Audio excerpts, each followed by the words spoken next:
चलिए अब हम लोग शुरू करते हैं। काफ़ी देर हो गया आज हम लोग क्या पढ़ेंगे। हाँ, आज हम लोग देखेंगे भारत में रेलवे का विकास। पहले आगमन तो कर लें, उसके बाद विकास करेंगे। तो भारत में रेलवे का आगमन और विकास। भारत में रेलवे का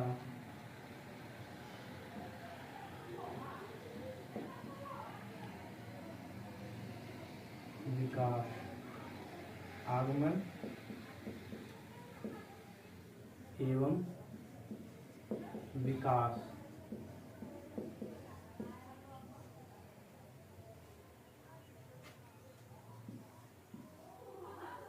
development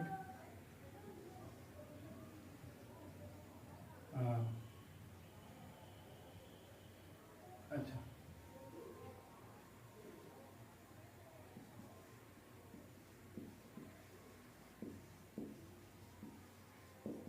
of railway in India.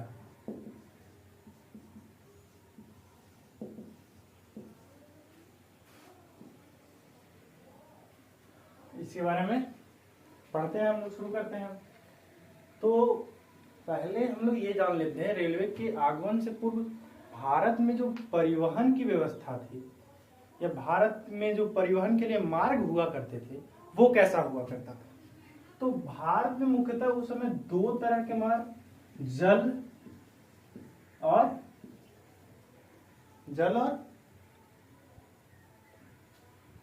सड़क मार्ग। अच्छा, जल और सड़क मार्ग हुआ करता था। अच्छा, सड़क जो हुआ करता था वो तो कोई जीटी रोड तो उसमें था नहीं है? हाँ, तो मतलब कहने का मतलब ये आजकल की जैसी जो सड़कें हैं उस तरह तो सड़कें तो नहीं थी उस समय। तो सड़कें कच्ची हुआ करती थी। एक तो बहुत कम मात्रा में सड़क हुआ करता था और जो भी होता था वो बहुत मतलब कच्चा होता था, मिट्टी का बना होता था या पत्थर का किसी तरह बना होता था। और ये जो है मौसम मतलब कह सकते हैं कि बारिश में ये टूट फूट जाया करती थी, बहुत ही मतलब चलने के लायक नहीं रहता था, बहुत खराब स्थिति हो जाता था इसका।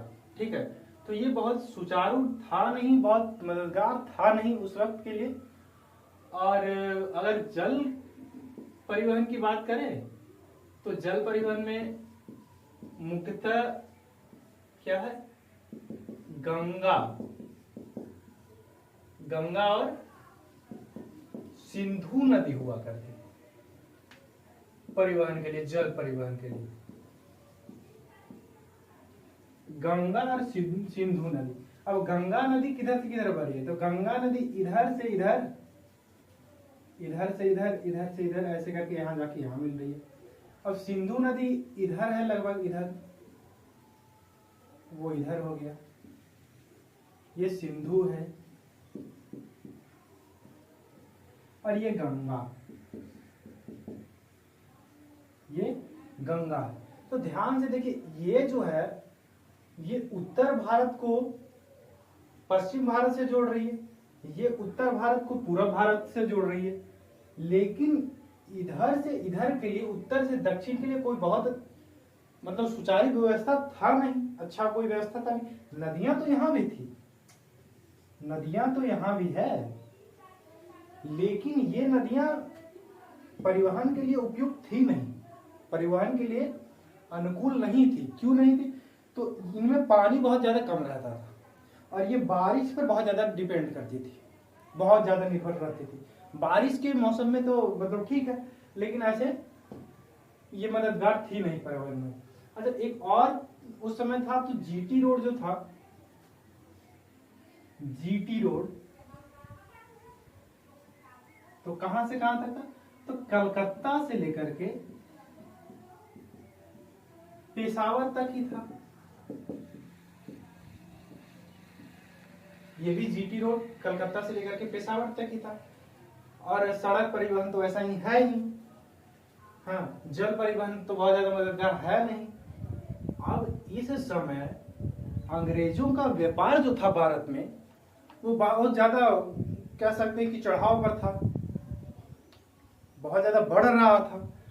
अब उनके पास कोई बढ़िया व्यवस्था नहीं है परिवहन के लिए, सामान को एक जगह से दूसरे जगह ले जाने के लिए कोई अच्छी व्यवस्था है नहीं।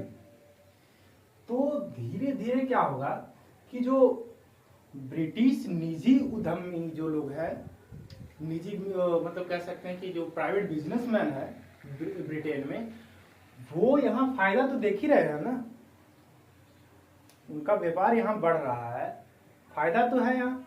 तो वो क्या करेंगे, धीरे धीरे वहां दबाव बनाएंगे ब्रिटिश सरकार को कि भारत में रेलवे की शुरुआत की जाए, भारत में रेलवे की शुरुआत की जाए। अच्छा, यही है तो 1832 में वहां योजना बनना शुरू हो जाता है। लेकिन कह सकते हैं इतना जल्दी तो होने वाला काम था नहीं। तो 1832 में ब्रिटेन में इसके लिए योजना बनना शुरू हो जाता है और 1844 तक जो गवर्नर जनरल कौन था, तो लॉर्ड हार्डिंग। लॉर्ड हार्डिंग, इस पर बहुत ज्यादा दबाव बनाया जाने लगा कि इसके लिए अब आप बहुत ज्यादा तेजी से काम कीजिए। प्राइवेट बिजनेसमैन के द्वारा बहुत ज्यादा इस पर दबाव बनाया जाने लगा। तो इसके बाद जो है कौन आता है, गवर्नर जनरल कौन बन के आता है, याद है? 1848 में डलहौजी, लॉर्ड डलहौजी बन के आता है, लॉर्ड डलहौजी। जब ये गवर्नर जनरल बन के आया तो इसने क्या किया, सबसे पहले इसने ड्राफ्ट तैयार किया। इसने रेलवे के लिए ड्राफ्ट तैयार किया, ठीक है। तो ये सब चीज धीरे धीरे प्रोसेस आगे बढ़ते बढ़ते क्या हुआ कि 1853 में दो जगह पे, एक कलकत्ता पे, एक कलकत्ता में, एक कलकत्ता में और एक मद्रास में, मद्रास नहीं बंबई में, बंबई में, बंबई में दो जगह मतलब प्रयोग किया गया शुरू में, दो जगह 1853 में शुरू में प्रयोग किया गया इसका।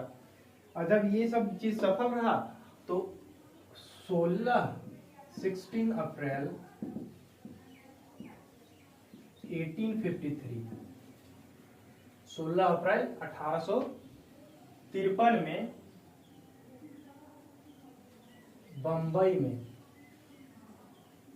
बंबई में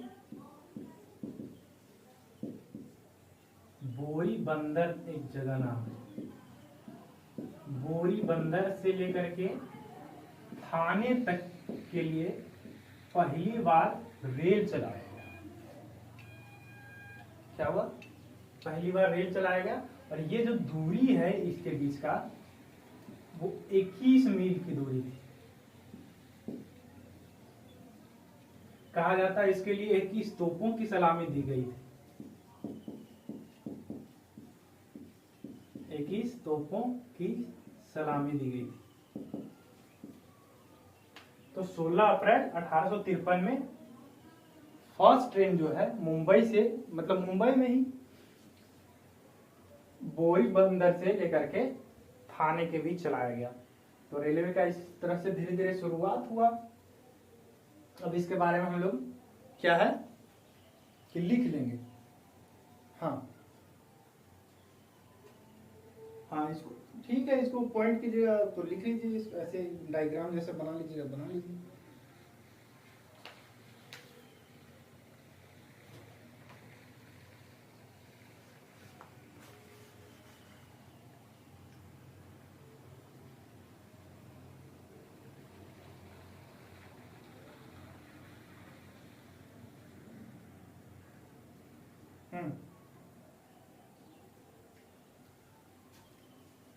चलिए अब आप पहले पॉइंट करके इसको लिख लीजिए। लिखिए, हेडिंग डालिए, भारत में रेलवे का आगमन एवं विकास। कारण में पहले लिखते हैं। देखिए कारण, ब्रिटिश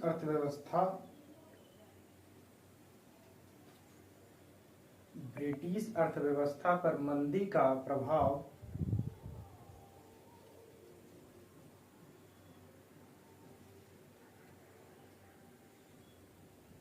मुख्यतः ब्रिटिश कपड़ा एवं इस्पात उद्योग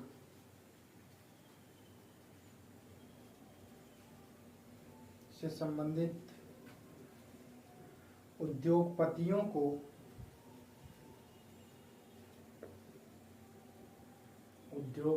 को भारत में रेलवे के विकास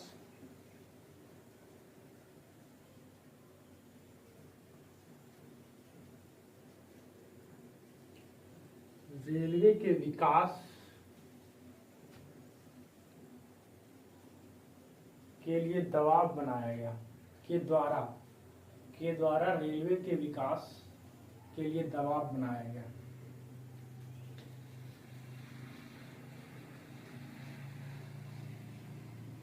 अगला पॉइंट लिखिए,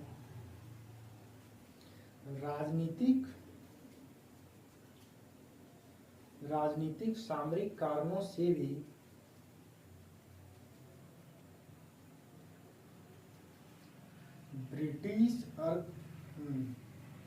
राजनीतिक सामरिक कारणों से भी ब्रिटिश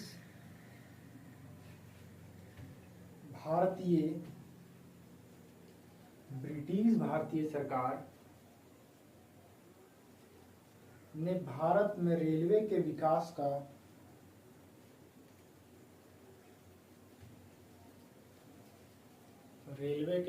का समर्थन किया।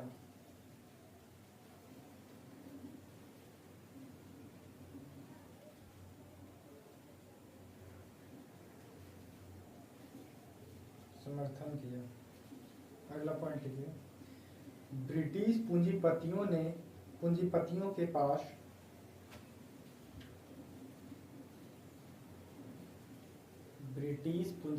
के पास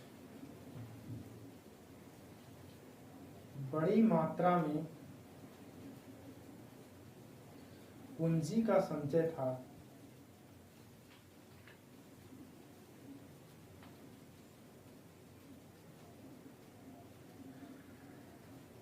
ब्रिटिश एवं यूरोपीय बाजार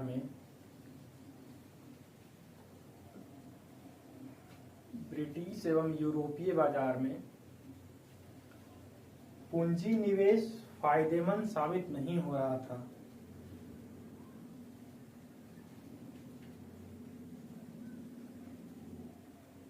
अतः उनका ध्यान भारतीय बाजार की तरफ आया।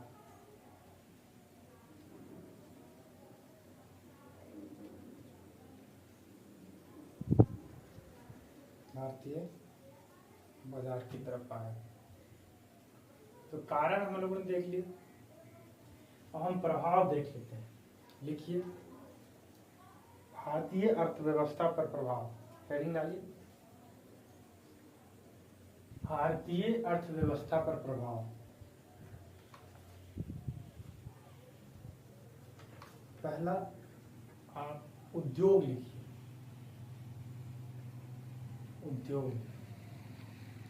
लिखिए, ब्रिटिश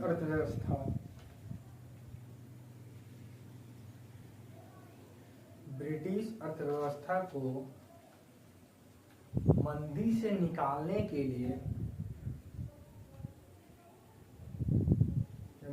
से निकालने में रेलवे की महत्वपूर्ण भूमिका है।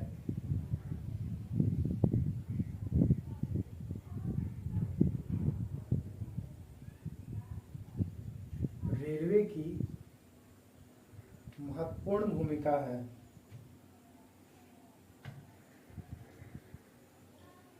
व्यापक स्तर पर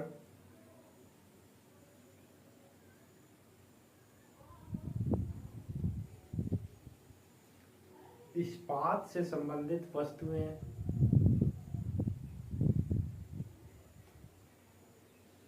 कॉमा देख लीजिएगा, कपड़ा से संबंधित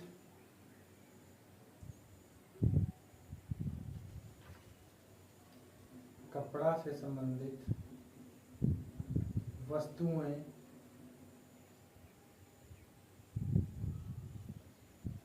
या वस्तुओं के परिवहन में रेलवे ने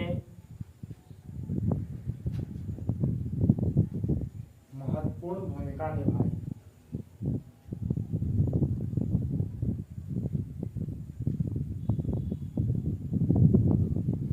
इसी में लिखिएगा, पैराग्राफ चेंज करके। भारत में आधुनिक उद्योगों की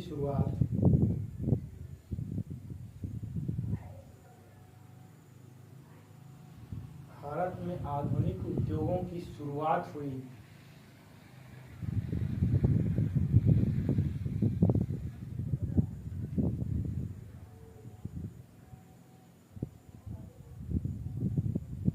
इससे भारतीय उद्योगपतियों के साथ साथ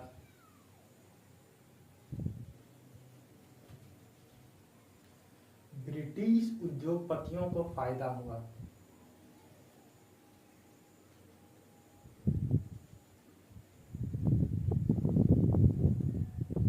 अगला पॉइंट लिखिए।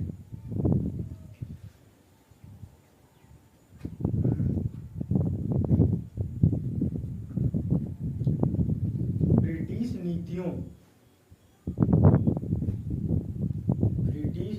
के कारण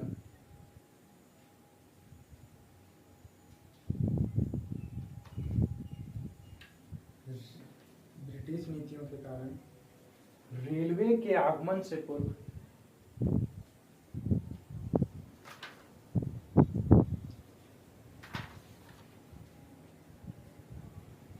शहरी उद्योगों को नुकसान हुआ।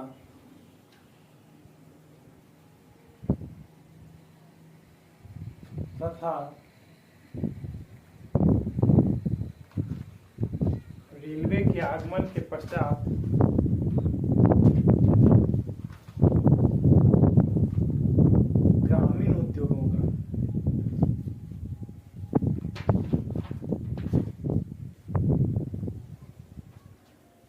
ग्रामीण उद्योगों का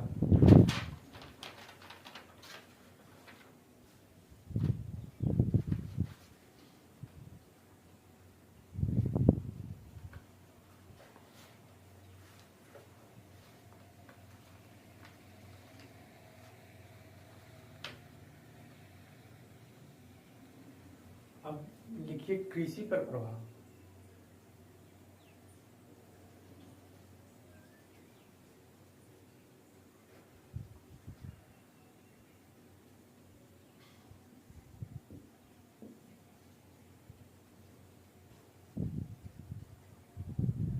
देखिए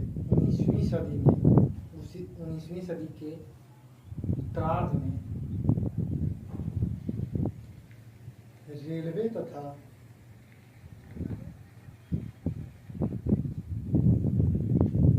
स्वेज नहर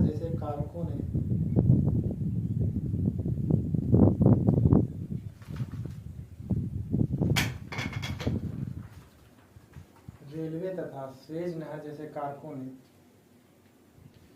वाणिज्यीकरण की प्रक्रिया को गति प्रदान की।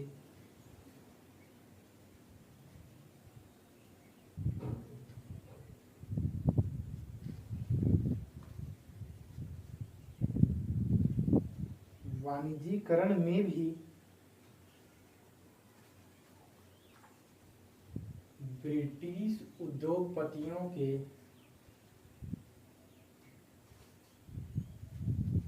हितों को ध्यान में रखा गया।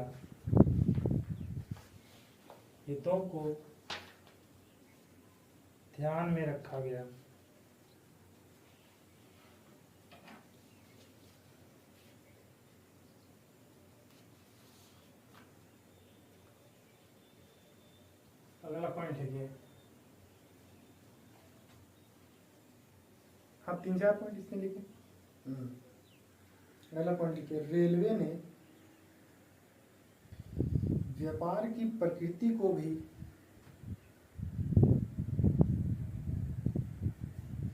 प्रभावित किया।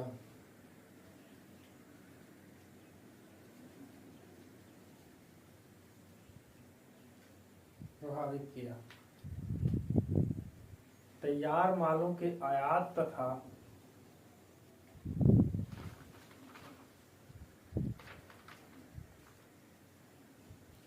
कच्चे मालों के निर्यात से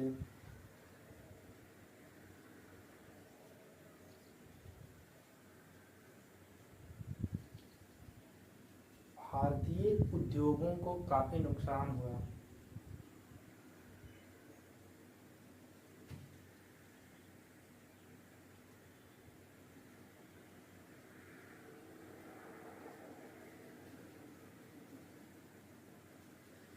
अगला पॉइंट लिखिए, रेलवे के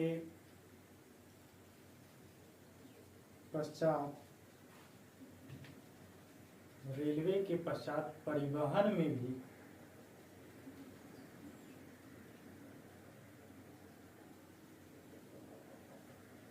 परिवहन के क्षेत्र में भी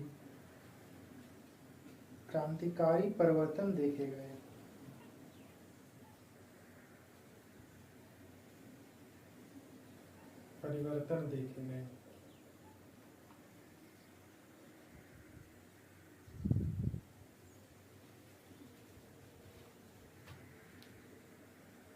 परिवहन के द्रुतगामी साधन के कारण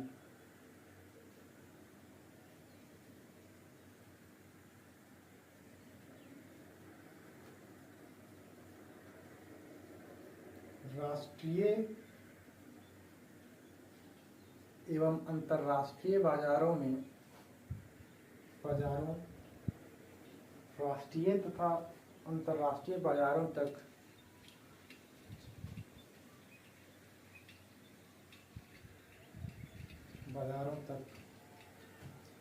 भारतीय उत्पादों की पहुंच सुगम हो गई।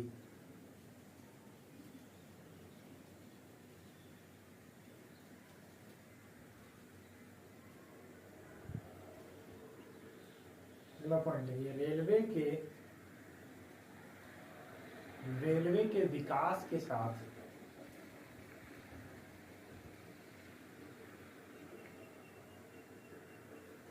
रोजगार के अवसरों में भी वृद्धि हुई।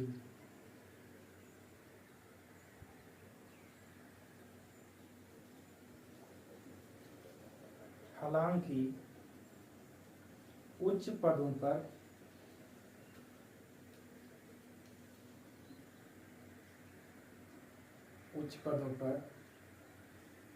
अंग्रेजों की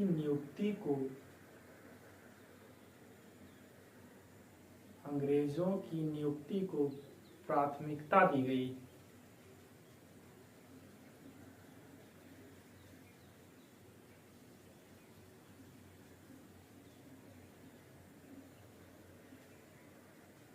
अगला पॉइंट लिखिए, अकाल के दौरान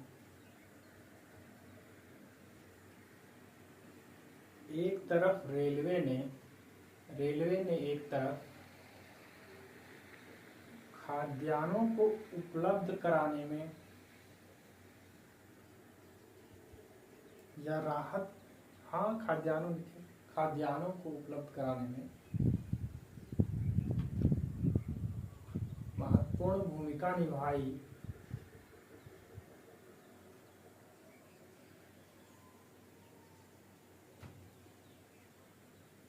वहीं दूसरी तरफ खाद्यान्नों का निर्यात भी जारी रहा।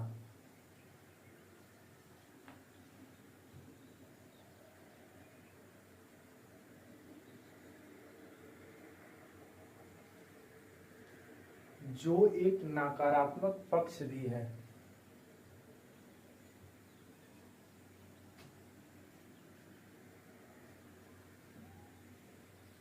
जो एक नकारात्मक पक्ष भी है।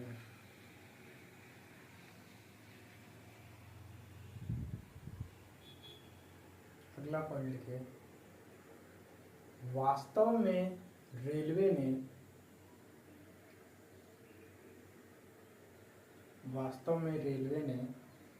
भारतीय अर्थव्यवस्था को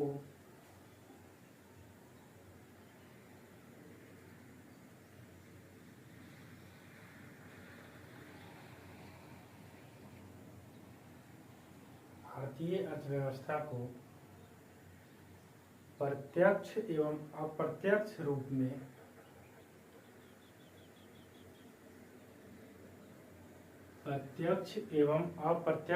में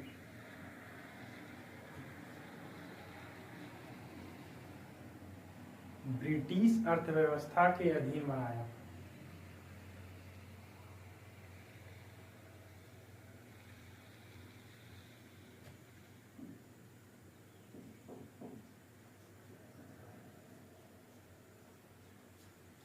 फल की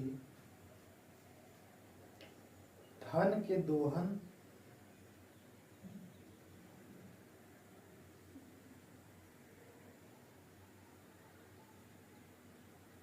को भी सुगम बनाया।